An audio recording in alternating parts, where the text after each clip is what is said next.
دیکھو نبی صلی اللہ علیہ وسلم نے فرمایا جس کو غصہ آیا اللہ کی خاطر غصے کے کڑوے گھونٹ کو اس نے نگل لیا، اللہ کی خاطر۔ بعض دفعہ غصہ جاری کرنا لازمی ہے، بعض دفعہ غصہ پینا لازمی ہے۔ باپ پہ غصہ آ رہا ہے تو جاری کرنا ہے یا پینا ہے؟ بولو پینا ہے۔ ماں پہ غصہ آ رہا ہے تو جاری کرنا ہے یا پینا ہے؟ پینا ہے۔ تو اللہ کی خاطر غصہ پی گیا۔ باس پہ غصہ آتا ہے اللہ کی خاطر تھوڑی پیتا ہے، تنخواہ کی خاطر پیتا ہے غصہ۔ ایئر ہوسٹس کو کسی پیسنجر پہ غصہ آئے تو وہ کمپنی کی خاطر اس غصے کو پی جاتی ہے، لیکن ایک غصہ ہے بوڑھے باپ پہ غصہ آئے تو اللہ کے علاوہ کوئی بھی نہیں ہے بھائی جس کی خاطر آپ غصہ پیو، باپ کیا کر لے گا تمہارا؟ تو آپ نے اللہ کی خاطر غصہ پی لیا۔ تو نبی صلی اللہ علیہ وسلم نے فرمایا اللہ اس کو قیامت کے دن تمام مخلوق کے سامنے لائے گا اور ساری حوریں اس کے سامنے رکھ دے گا اور کہے گا یزوجہ من الحور العین ما یشاء، جس پہ ہاتھ رکھے گا وہ تیری ہوئی۔ اب آپ سوچو حسینائیں آپ کے سامنے کھڑی ہوئی ہوں بہت ساری، اور کہ جو سب سے اچھی لگ رہی ہے وہ تیری بیوی بن گئی، سن کے بے ہوش ہونے کا دل چاہ رہا ہے کہ نہیں چاہ رہا؟ ابھی ایسا ہوا نہیں ہے، نہ دنیا میں ہوگا، بلکہ دنیا میں تو زیادہ تر یہ ہوتا ہے جو لگ رہی ہوتی ہے وہ ملتی نہیں ہے۔ لوگوں کی یہی شکایت نہیں، دل کے ارماں آنسو میں بہ رہے ہیں، ان کے بچے ہم کو ماموں کہہ رہے ہیں۔ دنیا میں تو یہی چل رہا ہے، مارکیٹ میں جو چل رہا ہے۔ آخرت میں اللہ کیا کریں گے بھائی؟ جس نے غصے کے کڑوے گھونٹ کو اللہ کی خاطر برداشت کیا، اللہ کہیں گے جو اچھی لگ رہی ہے وہ کس کی؟ یزوجہ، اس سے میں تیرا نکاح کرا دوں۔ جنت میں بھی دیکھو گرل فرینڈ نہیں ہے، بھنگی چماروں والا سیٹ اپ جنت میں، وہاں بھی بیوی بنائیں گے اللہ۔ یہ نہیں کہیں گے کہ اتنی ساری حوریں جو تجھے سمجھ میں آ رہی ہے اس کو چل ہوٹل پہ ڈیٹ مارنے چلا جا اس کے ساتھ، یہ نہیں کہیں گے، بنے گی وہاں بھی بیوی ہی، نکاح ہوگا، یزوجہ، نکاح پڑھائے گا اللہ تعالیٰ، کیونکہ اللہ کو یہ بھنگی چماروں والا سیٹ اپ جو گرل فرینڈ بوائے فرینڈ والا سیٹ اپ ہے یہ جہنم میں ہوں گے، جنت میں ہوں گے ہی نہیں ہے۔ تو نکاح پسند ہے اللہ کو، دوستیاں پسند نہیں ہے۔ تو اب سوال پیدا ہوتا ہے بھائی غصے کے کڑوے گھونٹ پہ حور کیوں دی جا رہی ہے؟ اس کا جواب یہی ہے کہ مرد کے لیے طاقت کے باوجود غصہ جاری کر سکتا ہے، پھر بھی غصے کو برداشت کرنا مرد کے لیے سب سے مشکل کام ہے، کڑوا گھونٹ ہے یہ۔ اور مرد کو سب سے زیادہ اٹریکشن کس میں ہے؟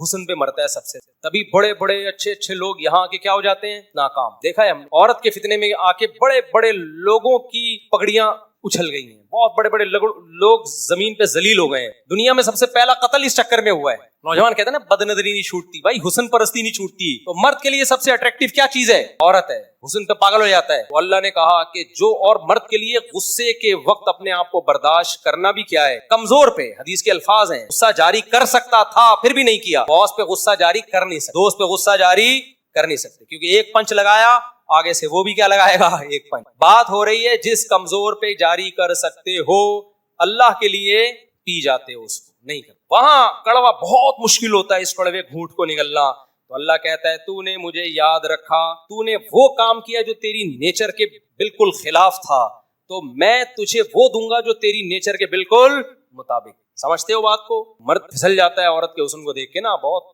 پاگل ہو جاتا ہے۔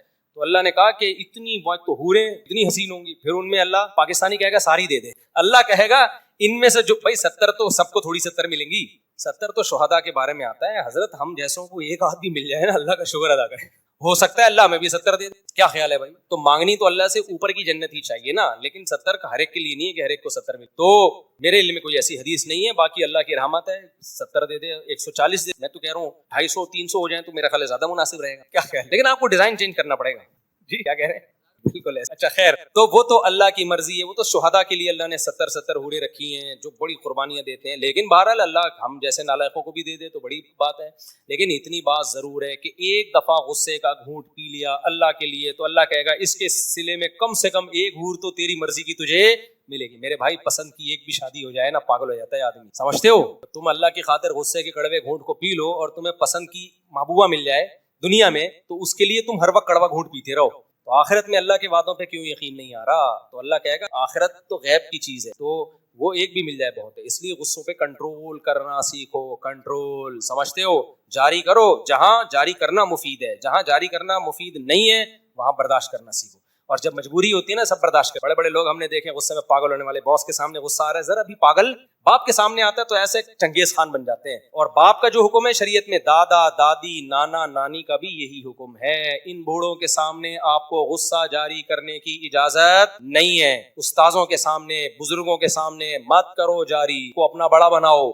دیکھو میں نے کالج میں اپنے ٹیچر سے تھپڑ کھایا ہے، کالج میں انسان عاقل بالغ ہوتا ہے، 2nd ایئر کا طالب علم تھا میں ایس ایم سائنس میں، ایک شعر غلط پڑھنے پر میرے اردو کے ٹیچر نے مجھے تھپڑ مارا تھا، ہمارے ابا اما نے ہم کو سمجھایا تھا. اس وقت تو ہم مدرسے میں بھی نہیں گئے تھے کہ ٹیچر کے سامنے غصہ بولو نہیں. حالانکہ اس وقت معمول نہیں تھا طلبہ پہ ہاتھ اٹھانے کا. کالج میں تو ہوتا بھی نہیں ہے, پروفیسر اسٹوڈنٹ پہ ہاتھ نہیں. میری ذرا سی غلطی پر استاذ نے تھپڑ مارا تھا مجھے, تو میرے ذہن میں ایک لفظ الحمدللہ نہ استاذ کے خلاف آیا, نہ میں نے زبان سے کوئی لفظ بولو نکالا.